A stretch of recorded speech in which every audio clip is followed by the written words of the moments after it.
What's up everyone, welcome back to my channel. I am Tobi and I provide the tools and resources for moving to Canada, life in Canada and achieving the Canadian dream. And today we have a guest on our channel. Her name is Onyeka Asamaka. Today's video we're going to be doing a quick Q&A. So we've gotten a lot of questions about Canada, like a lot of questions about Canada on our channel. So the first question we have here is what are the kind of jobs that are available for students? I feel like it's whatever you're qualified for that you can get. You can actually get any job as long as you're qualified for it. But most times you find students doing like retail jobs. Yes, I did retail. Sometimes you can do like research assistant, teaching assistant. I did research assistant. Are you serious? I think I've worked everything. You're experienced too. So yeah, but you find a lot of students doing like research assistants. That's the academic aspect. Yeah. Well, personally, I feel like it's better to do something that you can add to your resume. Yes. That will be useful, like when it's time to search for the actual job. So that's my 2 cents. But if you want to do retail, waitress, grocery, whatever, it's up to you. But just be reminded that as a student, you can only work for 20 hours per week. During the school year. And then summer. Yeah, summer you can work full time. During summer. Yeah. So that's pretty much it. Then you can do like call center, all the regular jobs. Yeah, call center jobs. Like she said, try to do something related to your field. That's why I did my research this thing. It helped me on my resume. Then I got a part-time engineering type of job as a student. I know it's really hard to get, but I found my way and hustled my way in and got a part-time. That's good. So something on your resume. The second one is, are students allowed to apply for permanent residence when studying? So the answer to that is yes. You can apply for a PR while you're studying. It's called a dual intent. Yeah, dual intention. Yeah, so you can apply for a PR while you're studying. I started my process before graduating, but I know a couple of people who even got their PR while they were still students. So you can do but I think that way you have to apply through the Federal Skilled Worker Program. Yeah. But it's mostly applicable when you're doing like a postgraduate program. When you already have like work experience, maybe 1 or 2 under your belt, and then you've written IELTS and just for the extra points. But as an undergrad, I don't think you can. For your first degree. For undergrad, you can, but there are certain situations. It's not even that qualify. Just come in and just know that you might not qualify. But people that do, if you do TA, you have to apply on that Federal Skilled Worker Program. Okay. Like you can't apply on that Canadian experience class because that one you assume to have worked for 1 year in Canada. And even that one, if you're a TA in your school and you're a TA for 1 straight year, and it reaches the hours like qualified for, but that's the thing, you cannot now apply on that Canadian experience class. You have to apply under the other one, the express entry.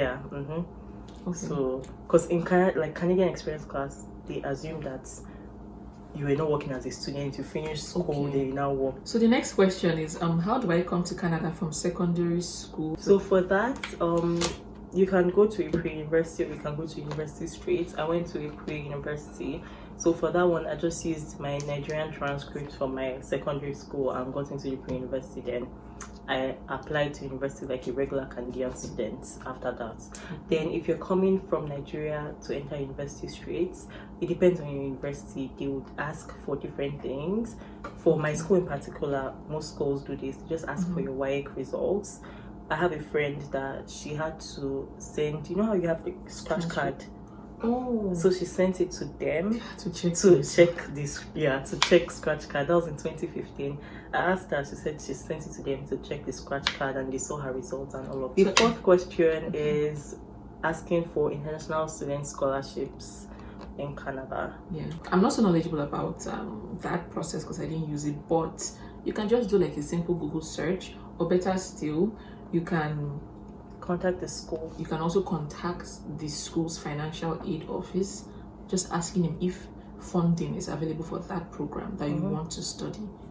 Because they have a lot of hidden. I have a friend that was working in like the schools association, and there were a lot of things she said, this particular scholarship, these grants. You even know about a lot of things. So contact the school. Then there's some scholarship websites, you can check those ones too, but contacting the school will actually give you a lot of things that you don't know about.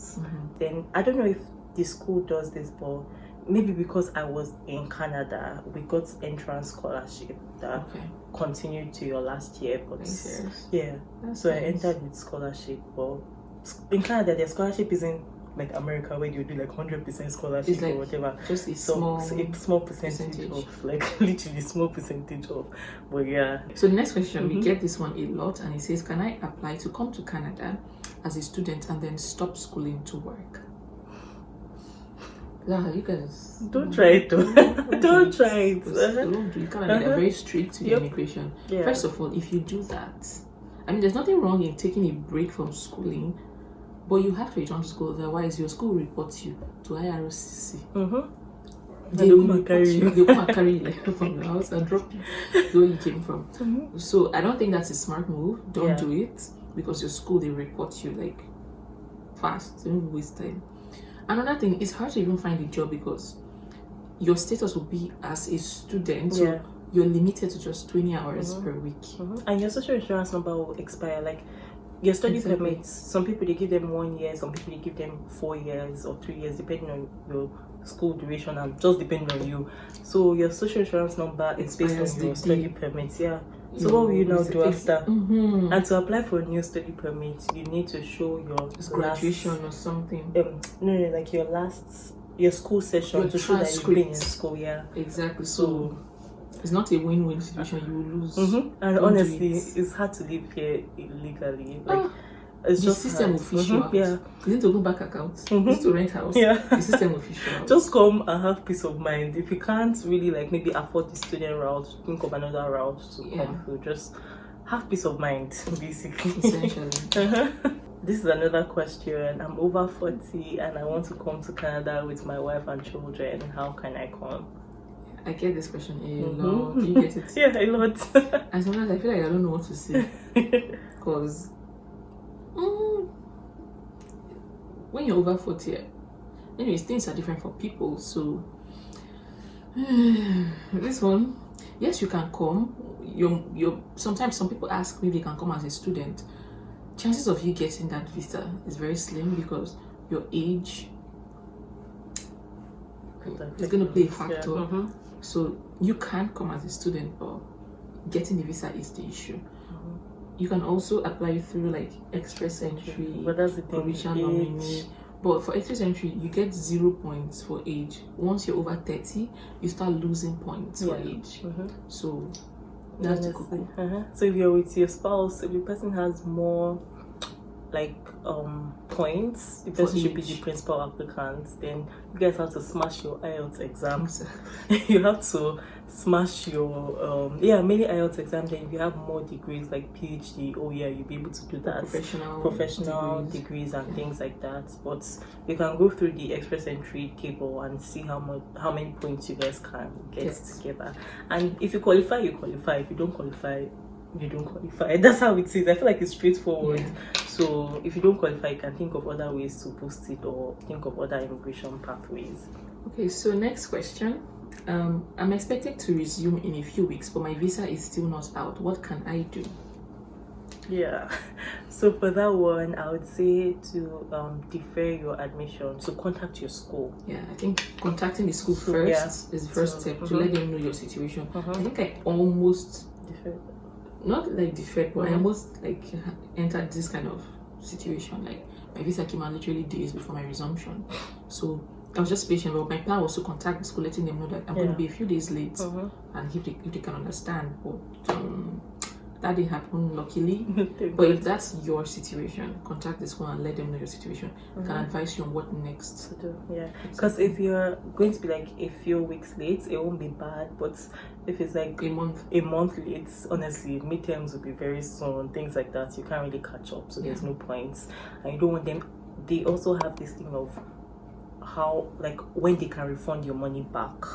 So you have to know that with the school, and every school has their different policies, so you have to know that with the school. You don't want them to just carry your money like that. So that's important. And then the final question here is, do I have to pay my tuition in full before applying for my visa? I find that a lot of people do this thing. I don't know if it's successful, like if they end up being successful. But personally, I did not pay a dime. When I said I didn't pay them, I didn't pay my tuition, but what I paid was my acceptance fee, which was non-refundable. It was about $300 or something. I can't remember. But I did not pay my tuition because I didn't want to go through the hassle of, for example, if I didn't get the visa now, that was okay, give my money, do this one. Yeah, I just didn't want it. So I didn't pay my tuition, and I'm sure you can also get away with it.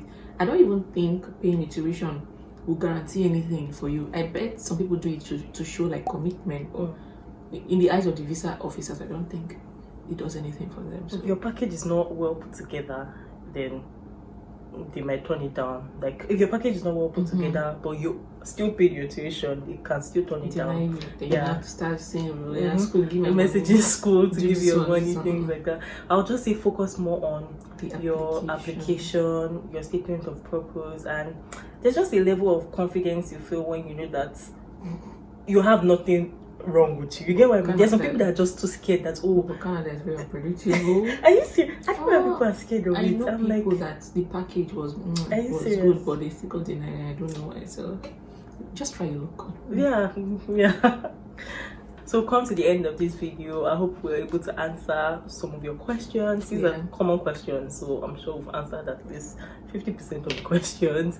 And don't forget to smash the like button, subscribe to my channel, also subscribe to Onyeka's channel, check out her channel. Don't forget to leave comments, share the video and all that stuff. Do all the needful. Do all the needful. I'll see you guys in my next video. Bye.